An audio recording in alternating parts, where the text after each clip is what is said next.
குலதெய்வத்தினுடைய கோட்பாடு இருந்தால் மட்டும்தான் அந்த கெவுளி சத்தம் போடுறது, கெவுளி சொல்றாங்களா இல்லையா அப்படின்ற ஒரு விஷயமே குலதெய்வத்தினுடைய பிராப்தம் இருந்தால் தான் அவங்க வீட்டுக்குள்ள அந்த சத்தமே கேட்கும். தீபாராதனை காட்டும் போது இந்த கெடா வெட்டுற டயத்துலலாம் நீங்க நல்லா கவனிச்சு பார்த்தீங்கன்னா தன்னை மீறி ஒரு உடம்புல ஒரு குழுக்கள் ஒன்று ஏற்படும். தன்னை மீறி ஆக்ரோஷமா ஒரு கத்துறது, அதாவது வாக்கு சொல்றதுன்னு சொல்லுவாங்க. அந்த மாதிரி ஸ்திரத்தப்ப அவங்க கொடுக்குற வாக்குகள் பலிதமாகும். 5 தெய்வத்துக்கு படையல் போட வாய்ப்பு இல்லாம பங்காளிகள்ல 2 பேத்துக்கு மட்டும் போட்டு அனைத்து வித விஷயங்களிலும் விலக்கு ஏற்படுத்தக்கூடிய எண்ண அலைகள் கொண்ட குடும்பமும் நபரும் வாழ தகுதியற்ற லிஸ்ட்ல ரொம்ப 4 பேர்னால ஓப்பனா சொல்ல போனா காரி துப்புற நிலைமையில இருப்பாங்கன்னு வச்சுக்கோங்களேன்.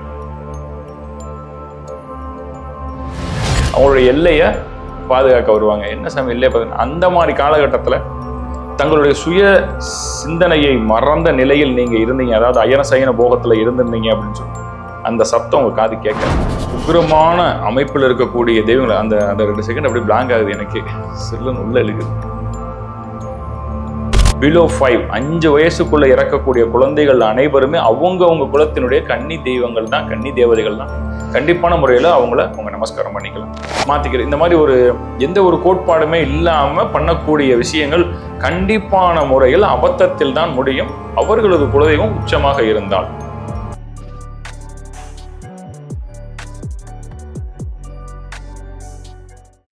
மீடியா மீன்ஸ் நேயர்கள் அனைவருக்கும் வணக்கம். ஜோஸ்து மணிராஜா நான் உங்களுடன் இணைந்திருக்கிறேன். குலதெய்வம் அப்படின்ற விஷயத்தை பற்றி இப்போ லாஸ்ட்டாக நம்ம அப்டேட் பண்ண வீடியோவில் ஏகப்பட்ட கேள்விகள் இருந்துச்சு. அந்த கேள்விகள் கமெண்ட்லேயே கேட்டிருந்தாங்க. அந்த கேள்விகளை உங்கள்கிட்ட இன்டர்வியூவில் கேட்கணும் அப்படின்னு சொல்லவும் கேட்குறதுக்கு தயாராக இருக்காங்க. அவங்க என்ன கேட்குறாங்கிறத பார்த்து நம்ம பதில் சொல்லுவோம். ஆனால் வீட்டில் நிறைய கவுளிகள் இருக்கு, ஆனால் சத்தமே போட மாட்டேங்குது அப்படின்ற மாதிரி சொல்கிறாங்க. கண்டிப்பான முறையில், அதாவது வீட்டில் கவுளிகள் மீன்ஸ் பள்ளிகள்லாம் இருக்கும், கண்ணிலலாம் தட்டுப்படும். அவங்க விளையாடுறதெல்லாம் நம்ம கண்ணில் பார்க்கலாம். ஆனால் அந்த சத்தமானது அந்த ஒரு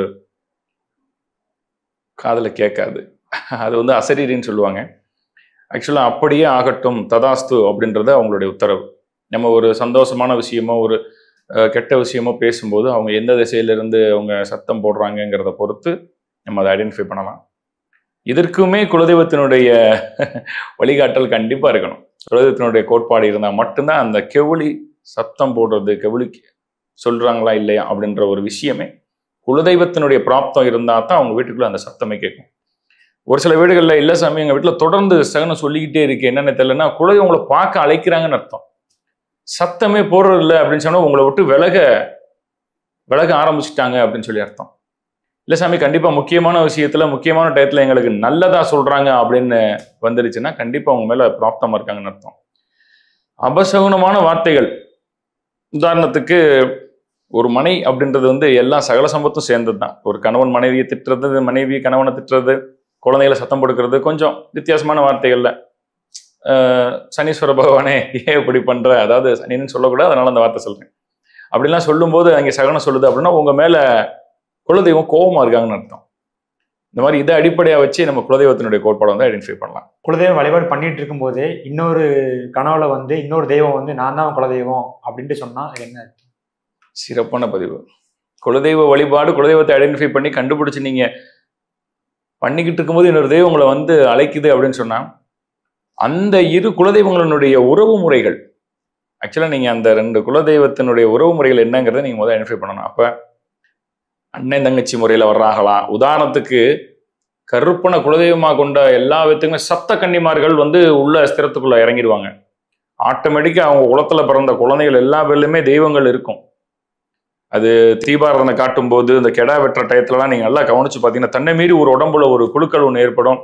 தன்னை மீறி ஆக்ரோஷமா ஒரு கத்துறது, அதாவது வாக்கு சொல்றதுன்னு சொல்லுவாங்க. அந்த மாதிரி ஸ்திரத்தப்ப அவங்க கொடுக்குற வாக்குகள் பலிதமாகும். தன்னைய மீறின அதாவது தனிச்சை கோட்பாடு, தன்னைய மீறின ஒரு சக்தி அவங்களுக்குள்ள இறங்கின மாதிரி ஒரு உணர்வு ஏற்படுத்தும்.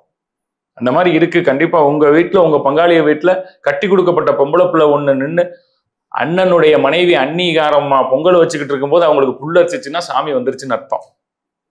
அப்ப இருந்து அவங்களுடைய வீட்டுல லட்சுமி கடாட்சம் பரிபூர்ணமாயிரும். எத்தனை பேர் இப்போ ஒரு உதாரணத்துக்கு 10 பேர் குடும்பத்துல போயிருக்கீங்கன்னா அடுத்த தடவை போகும்போது 15 பேரா போவீங்க. அந்த அளவுக்கு வாரிசுகள். அதுகளுக்கு உண்டான ஏற்பாடு, அதுகளுக்கு உண்டான சொந்த பந்தங்கள், வீட்டுக்குள்ள புதுசா மருமகன் வர்றது, இது சம்பந்தப்பட்ட விஷயங்கள் எல்லாமே அந்த கோட்பாடுக்குள்ள நடக்க ஆரம்பிச்சிடும். கண்டிப்பா குலதெய்வத்துக்கு பொங்கல் வைக்கிறோங்கிற அந்த பொங்கல் வைக்கிற இடத்துல அந்த அடுப்பை மூட்டி வைக்கும்போது இருக்க ஸ்திரம் தான் அதுல ஆவாகணும்.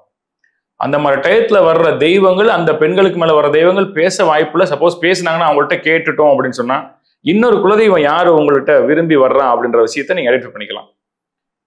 5 தெய்வத்துக்கு படையல் போட வாய்ப்பு இல்லாம பங்காளிகள்ல 2 பேத்துக்கு மட்டும் போட்டு அப்படின்னு அந்த கதை வரும். 2 பேத்துக்கு படையல் போட்ட வாய்ப்பு இல்லாமனா, அதாவது பொருளாதார ரீதியாவோ அல்லது அன்றைய சூழ்நிலை காரணமாகவோ ஒரு 5 பங்காளி வாக்கியா தகராறுல பிரிஞ்சுட்டாங்க. பிரிஞ்சவங்க சரிப்பா நீ எங்க எங்களுக்குள்ள வச்சு நீ சாமி கும்பிடுப்பாங்க, எங்களுக்குள்ள வச்சு சாமி கும்பிடுப்பான்னு இப்படிதான் பிரிப்பாங்க. அப்படி பிரிக்கும் போது என்ன ஆயிரும் கேட்டீங்கன்னா, அங்கே வச்சு சாமி கும்பிடுறவனுடைய பிராப்தம் அவன் வாரிசு தொடர்ந்து அங்கேயே தான் வச்சு கும்பிடும். அது தலையெழுத்தவன் ஆகி போயிடும். அதே மாதிரி இங்கே வச்சு கும்பிடுறவங்க அங்கே இங்கேங்கிறத நீங்க புரிஞ்சுக்கோங்க. உதாரணத்துக்கு மதுரை வீரன் ராக்காச்சி, மதுரை வீரனும் பேச்சு ராக்காயும் அக்கா தம்பி முறை. அப்போ அவங்களுடைய ஸ்திரம் ஆவாகனம் 3வது தலைமுறை வரைக்கும் ஒரு தெய்வத்தை மட்டும் தாண்டா கும்பிட்டுருக்கீங்க, என்னை கும்பிடல, ஒரு பாதகம் என்னை கும்புற மூலியமாவோ என்னை கொண்டு செலுத்துற மூலியமாவோ உனக்கு ஒரு பாதகம் வரப்போகுது, என்னை வந்து பார்த்துருன்னு அவங்க சொல்லக்கூடிய ஸ்திரம் உங்களுடைய கனவுல வந்து அவங்க வந்துடுறாப்பா என் பிள்ளை எங்க தம்பிக்காரனை கும்பிடுற என் குதிரையே வந்துடுடா என்கிட்டன்னு சொல்லி உங்கள்கிட்ட வந்து அவங்க ஞாபகப்படுத்துவாங்க. குலதெய்வத்தை அவரோட அந்நிய சக்தி வந்து கண்ணை கட்டி வைக்க முடியுமா? கண்டிப்பா இந்த கேள்வி ரொம்ப உக்கிரமானது தான். ஆக்சுவலா நம்ம போற இடங்கள் ஃபுல்லா அந்த நிகழ்வு தான் நடக்குது. ஆச்சரியமா இருக்கு. நம்ம போய் தான் அந்த பிராப்தத்தை கொடுக்குறோம். நம்ம அப்படின்னும் போது நான் வந்து கருப்பனுடைய குதிரையா தான் என்னை நான் ஆவாகனம் பண்ணி நினைச்சு போற இடத்துல விபூதி இட்டுட்டு வர்றோம். இது நான் ஏதோ ஒரு மெத்தட்ல முறையில ஸ்டார்ட் பண்ண விஷயம், இது எங்கெங்கேயோ போய் முடியுது. இப்ப அந்த அடிப்படையில குலதெய்வத்தை கண்டிப்பா தனிப்பட்ட நபரும் தனிப்பட்ட ஒரு குழுவாவோ கண்டிப்பா அவங்களுடைய இதை மாத்துறதுக்கு உண்டான ஏற்பாடு நடக்கும். காரணம் என்னன்னு கேட்டீங்கன்னா, அந்த அளவுக்கு வீக்கான ஸ்திரத்துல நீங்க இருக்கிற வீடு அமைந்திருந்தாலோ, மனை நீங்கள் குடியிருக்கக்கூடிய மனை வீக் மீன்ஸ் புரிஞ்சுக்குங்க, அந்த அளவுக்கு ஒரு அபத்தமான சூழ்நிலையில ஒரு வாஸ்து சரியா இல்லாம, உங்களுடைய ராசிக்கான அமைப்புகள் சரியா இல்லாம, ஏதாச்சும் கொஞ்சம் வித்தியாசமான முறையில உங்கள் மனை அமைந்திருந்தாலோ, அல்லது உங்க கிரக சூழ்நிலைகள் அந்த மாதிரி டயத்துல கிரக சூழ்நிலை அமைந்திருந்தாலோ, உங்களுடைய உடல் சரீரத்துல தப்பான நினைக்க வேண்டாம், அந்த ட்ரிங்க்ஸ் ஸ்மோக் சம்பந்தப்பட்ட விஷயங்கள்ல சரீரத்திலே உங்களுக்கு வீக்கான டயத்துல, இது 3மே ஒண்ணு சேர்ற டயத்துல கண்டிப்பா உங்க குலதெய்வத்தை அவன் என்ன வேணாலும் பண்ண முடியும். அருள் வாக்கு சொல்றவங்க குடும்பத்துக்கு சொல்லி நடக்காம போற காரியங்களை என்ன மாதிரி பாக்குறது? கண்டிப்பா கண்டிப்பா இது சிறப்பான கேள்வி. அருள்வாக்கு கூறுபவர்களுடைய சொந்த பந்தங்களுக்கும் அவங்களுடைய குழந்தைகளுக்கும் கண்டிப்பா பலிதமாகாதுங்கிறது ஸ்திர ஆகமத்திலே கூறப்பட்ட ஒன்று. தன் சுய சரீரத்தை மறந்து மரணத்தை தொட்டு வரும் நிகழ்வான உறக்கத்தை ஆட்கொள்ளும் இடம் நமது மனையிடம். ஒரு மனிதனுடன் அவனுடைய வாழ்க்கையில் அவன் உச்சமடைகிறேன், பணங்காசு ரீதியா மன ரீதியா உடல் ரீதியா உச்சமடைகிறான் அப்படின்னு சொன்னா அது அவனுடைய திறமைன்னு சொல்லிட முடியாது, முயற்சின்னு சொல்லிட முடியாது, அதிர்ஷ்டம்னு சொல்லிட முடியாது. அவன் குடியிருக்கிற மனை, அவன் படுத்து தூங்குற வீடு, அந்த இல்லத்தினுடைய அமைப்பு தான் அவன் அந்த இடத்துக்கே கொண்டு போகும். இதுதான் ஆபத்துல முதப்பாடு. அப்ப அவன் இருக்கிற இடம் எந்த மாதிரி இடம் அப்படின்னு சொல்லி பார்க்கும்போது, கோயில் சம்பந்தப்பட்ட கோயில் கோட்பாடுகளுக்குள்ள தன்னைத்தானே சமர்ப்பிக்கக்கூடிய துறவரம் பூண்ட பலவிதமான தவறுகள், பலவிதமான பிரச்சனைகள், பலவிதமான மன இறுக்கங்களுக்கு உட்பட்டு தன்னைத்தானே கடவுளிடம் சமர்ப்பிக்கப்படக்கூடிய ஒரு ஸ்திரம் கொண்ட ஒரு நபரினுடைய என்ன அலைகள் கண்டிப்பா குடும்பத்தை அவர் வெறுத்து வந்தா மட்டுமே அவருக்கு தெய்வம் அந்த அனுகிரகத்தை கொடுக்கும். இல்ல சாமி குடும்ப கோட்பாடாடே இருக்காங்க, நான் குறிப்பு சொல்லும்போது அவங்க அருள்வாக்கு சொல்லும்போது ஃபுல்லா குடும்பம்லாம் சேர்ந்துதான் இருக்கிறாங்க, அவங்க மகன் அவ்வளவு பெரிய செயின் போட்டிருக்கு, மகன் அவ்வளவு பெரிய கார்ல வருது, மகன் அவ்வளவு பெரிய கார்ல வர்றாரு, எல்லாம் அப்ப நம்ம அருள்வாக்கு சொல்லி தானே சம்பாதிச்சுக்காரு, அப்ப எப்படி அவங்க குடும்பத்துக்கு தானே இந்த போஜனத்துக்கு தானே அந்த காணிக்கையெல்லாம் போய் சேருது, அது எப்படி அவங்களுக்கு பலிதம் இல்லாம போயிடும் அப்படின்னு சொல்லி கேட்டோம்னா, சிகை அலங்காரம் பண்றவங்களோ அறுவை சிகிச்சை பண்றவங்களோ சமமான கோட்பாடுல தான் கருதப்படுறாங்க மருத்துவர். அப்ப அவங்களுடைய ஸ்திரம் என்னன்னு கேட்டீங்கன்னா, அவங்களுக்கு அவங்களே பண்ணிக்க முடியாது. அதே மாதிரி சிகை அலங்காரம் அப்படித்தான், அப்படி பண்ணினாலும் அது அலங்கோலமா அவருடைய பார்வையில ஒரு நல்ல விஷயமா தெரியும், ஆனா மற்றவர்கள் பார்வையில அந்த அலங்காரமும் அந்த அறுவை சிகிச்சையும் மாறுபட்டுத்தான் இருக்கும், அதனுடைய பாதிப்புகளும் அவங்க உணர்வாங்க. இது ஒரு சின்ன உதாரணம். குலதெய்வம் தன்னோட வம்சாவளியவே பகைக்குமா? கண்டிப்பா பகைக்கும். நீங்க நடந்துக்கிற விதத்தை பொறுத்து தான் இருக்கு. அங்காள பரமேஸ்வரி, மாரியம்மன், இந்த மாதிரியான சிம்ம வாகனத்தை பயன்படுத்தக்கூடிய தெய்வங்களை கொண்டவங்க செய்யக்கூடாத அபத்தமான விஷயங்கள் அப்படின்னு சொல்லி அவங்களுடைய குலத்துல ஒரு சில விஷயங்கள்ல நிர்ணயிக்கப்பட்டிருப்பாங்க. அந்த விஷயங்களை மாறும்போது, அந்த முன்னோர்களுடைய கோட்பாடை நீங்க கடந்து வரும்போது, முன்னோர்கள் சொல்லப்பட்ட கருத்துக்களை நீங்க துட்சமா நினைக்கும் போது, மேபி உங்க அப்பா அம்மா சொல்றதா கூட இருக்கட்டுமே, குலதெய்வம் கோயிலுக்கு போறோம்னா செருப்பு போட வேணாம்டான்னு சொன்னதா சொல்லியிருப்பாங்க. வெயில் உச்சமா அடிச்சிருக்கும், போட்டுட்டு போகக்கூடிய சூழ்நிலை பிள்ளைக்கு ஏற்பட்டிருக்கும். அந்த ஒரு சின்ன அந்த செப்பல் போட்டு போற அந்த சூழ்நிலைக்குள்ள அவங்களுக்கு ஒரு இக்கட்டான ஒரு சூழ்நிலைமை நடந்துடும். அது ஒரு சின்ன புள்ளி ஒன்று வைப்பாங்க. அது வந்து பகை கிடையாது, தன்னுடைய குழந்தைய திருத்துறது. ஒரு சின்ன சின்ன கொட்டுகளா வச்சுதான் திருத்துவாங்க. திருத்த முயற்சி பண்ணிக்கிட்டே இருப்பாங்க. அவர் திருந்ததுக்கு உண்டான சந்தர்ப்பங்கள், ஆச்சாரியத்தில் இருக்கக்கூடிய, பவித்திரத்தில் இருக்கக்கூடிய, புனிதமடைந்த கடவுள் விஷயங்களை பத்தி பேசக்கூடிய நபர்களுடைய பழக்க வழக்கங்களை கொடுப்பாங்க. அவர் அதை துச்சமா நினைச்சு, இவர் வருமானத்துக்காக இவ்வளவு பேசுறாரு, வருமானத்துக்காக இது பண்றாருங்கிற விஷயத்த அவங்க மனசுக்குள்ள நினைச்சுக்கிட்டு நம்மள மீன்ஸ் என்ன இல்லை, பொதுவாக அந்த மாதிரி ஆச்சாரம் பண்றவங்களை கடந்து சென்றுட்டாங்க, அவங்களா கூப்பிட்டு பேசுறதுக்கு ரெஸ்பான்சிபிள் கடந்து சென்றுட்டாங்கனாலே அங்கே பகை ஆரம்பமாயிருச்சுன்னு அர்த்தம். குலதெய்வம் தனக்கு தெரியலன்னு தெரிஞ்சும் அலட்சிய போக்கில் இருக்கிறவங்களுக்கு எந்த மாதிரி பாதிப்புகள்லாம் ஏற்படும்? ஒரே வார்த்தை தான் பதில். வாழ தகுதியற்ற லிஸ்ட்ல இருப்பாங்க. கண்டிப்பான முறையில ஒரே வார்த்தையில் அதுக்கு பதில் அளிச்சிடலாம். வாழ தகுதியற்ற லிஸ்ட்ல அவங்க இருப்பாங்க. குலதெய்வம் இன்னார்னு தெரிஞ்சு இவங்க தான் அப்படின்ற ஸ்திரம், இவங்க தான் அப்படின்ற ஒரு கோட்பாடு இருந்தாலும் அவங்களுக்கு செய்ய வேண்டிய அமாவாசை பூஜைகள், போக்குவரத்து, குடை, திருவிழாக்கள், அவங்களுக்கு செய்யப்பட வேண்டிய அனைத்து வித விஷயங்களிலும் விலக்கு ஏற்படுத்தக்கூடிய எண்ண அலைகள் கொண்ட குடும்பமும் நபரும் வாழ தகுதியற்ற லிஸ்ட்ல ரொம்ப 4 பேர்னால ஓப்பனா சொல்ல போனா காரி துப்புற நிலைமையில இருப்பாங்கன்னு வச்சுக்கோங்களேன். இதெல்லாம் எதுக்கு உயிரோடு இருக்கேன்னு கண்டிப்பா ஒருத்தன் வாயில இருந்தாலும் வந்துடும். இப்போ எல்லா பேரும் வாழத்தான் பிறந்திருக்கோம். ஆனா அப்படி ஒரு ஆள் கேட்டுட்டு நம்ம அதுக்கப்புறம் உயிரோடு இருக்கோம்னா நம்ம என்ன ஸ்டேட்டஸ்ல இருக்கோம்னு நீங்க தெரிஞ்சுக்கங்க. அப்ப கண்டிப்பா குலதெய்வத்தை தெரிஞ்சு அவனை கொண்டு செலுத்தாம இருக்கிறவனுடைய வாழ்க்கை முறைகள், அவனுடைய போற பாதையில எல்லாம் வித்தியாசமா ரகடா தான் இருக்கும். ரகட் மீன்ஸ் அவனுக்கே அந்த அபத்தை ஏற்படுத்திருக்கான். இவன் மூலியமாவும் 10 பேருக்கு பிரச்சனை தான், 10 பேர் மூலியமா அவனுக்கு பிரச்சனை தான். இது கண்டிப்பா நடக்கும். வீட்டை சுத்தி சலங்கை ஒளி இந்த மாதிரி கேட்டா அது நம்ம குலதெய்வமா, இல்ல நம்ம காக்கும் தெய்வமா, இல்லைன்னா ஏதாவது அமானுஷ சக்திகளா? கண்டிப்பா வீட்டை சுற்றி இது உண்மையாவே இதுவும் நம்ம லிஸ்ட்ல வந்திருக்காங்க இந்த மாதிரி கேள்விகளும். அதாவது ஒவ்வொரு திசைக்கும் ஒவ்வொரு எல்லைக்கும் அஷ்டதிக் பாலகர்களை பிரதானப்படுத்தி, அந்த அஷ்டதிக் பாலகர்கள் எந்தெந்த இடத்துல இருக்காங்க, நம்மளுடைய மனையா இருக்கட்டும், நம்ம மனைய சொந்தம் கொண்டாடக்கூடிய நில உரிமையாளராக இருக்கட்டும், அவங்களுடைய குலதெய்வங்களா இருக்கட்டும், ஒரு எல்லை பாதுகாப்பு படம் மாதிரி எப்பவுமே நம்மளுடைய சுத்தி ஒரு 8 பேர் நம்மளை காவந்து பண்ணிட்டே தான் இருப்பாங்க. நீங்க என்ன சாமி சமஸ்கிருதத்தையும் இந்த மாதிரி நம்ம தமிழ் பூஜை முறையிலையும் லிங்க் கொடுக்குறீங்கன்னா அதுதான் அஷிஷுவல். அந்த 2க்கு சம்மந்தப்பட்ட விஷயம் தான் இப்போ நம்ம பேசுகிறோம்.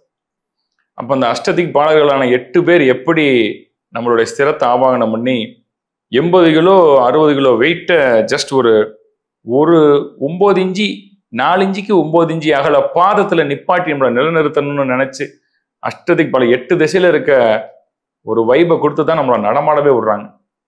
நம்ம எப்படி சாதாரணமாக ஈஸியாக கேஷுவலாக நடக்கிறோம், ஸ்டைலாக நடக்கிறோம், ஓடுறோம், பைக்கில் போகிறோம், என்னென்னமோ நம்ம ஆக்டிவிட்டிஸ் பண்ணுறோம். இருந்தாலும் அதை ஃபுல்லாக பேலன்ஸ் பண்ணி நம்மளை ஒரு நிலையை படுத்த வைக்கிறாங்க தானே.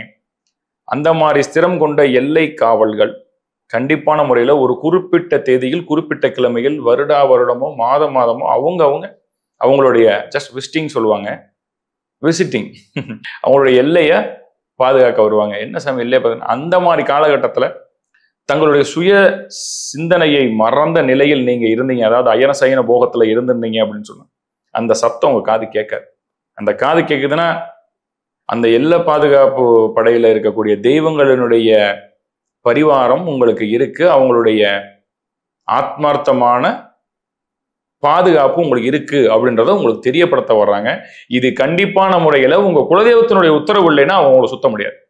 குலதெய்வத்தினுடைய உத்தரவு இல்லை அப்படின்னு சொன்னா அவங்க கண்டிப்பா அந்த சலங்க சத்தத்தை உங்க காதில் கேட்க விட மாட்டாங்க. குலதெய்வ கோயில்கள்ல சாம பூஜைகள் நடக்கும். அந்த பூஜைகள்ல பெண்கள் பங்கேற்க கூடாது அப்படின்னு சொல்றதுக்கான காரணம் என்ன? அதுக்கான பின்புலங்கள் என்ன? கண்டிப்பான முறையில் அது உக்ரமான தேவதைகள், அதாவது உக்ர தேவதைகள், காளி சுரூபணம், கருப்புராயன், கன்னிமார் சம்பந்தப்பட்ட தெய்வங்கள், முனியாண்டி, இந்த மாதிரி உக்ரமான அமைப்பில் இருக்கக்கூடிய தெய்வங்கள். அந்த அந்த 2 செகண்ட் அப்படியே பிளாங்க் ஆகுது எனக்கு, செல்லுன்னு உள்ள இழுக்குது.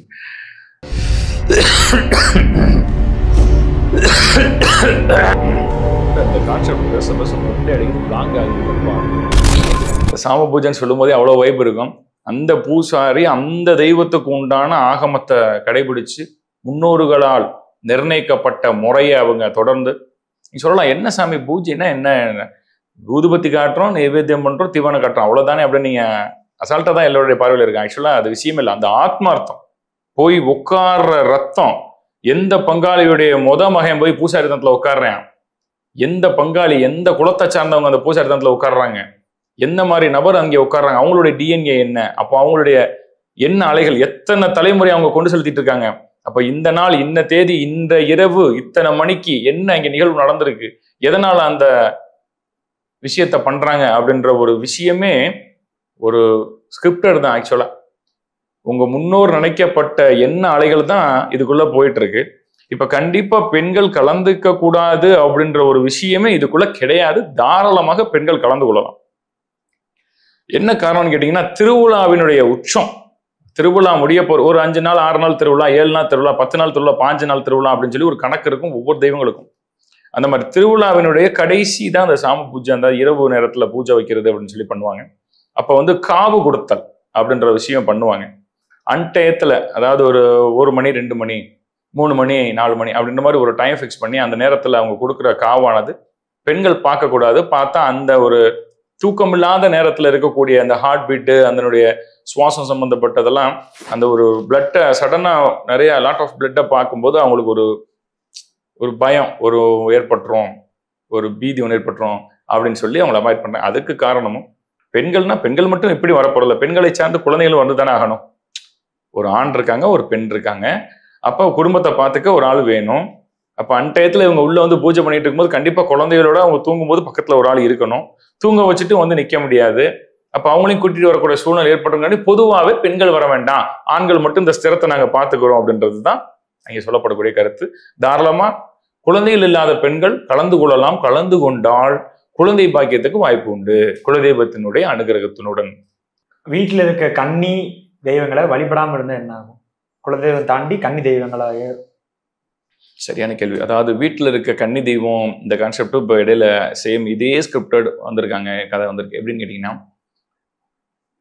அவங்க வீட்டில் 3வது தலைமுறையோ 2வது தலைமுறையோ அப்பா கூட பிறந்த அத்தை இந்த அம்மா பார்த்து இறக்குறது, குளிர்றது, நீர்ல விழுந்து நிறைஞ்சிடுறது, நெருப்பு பட்டுறது, இந்த மாதிரி ஆக்சுவலாக அது எல்லாமே துருமண லிஸ்ட் தான் வரும்.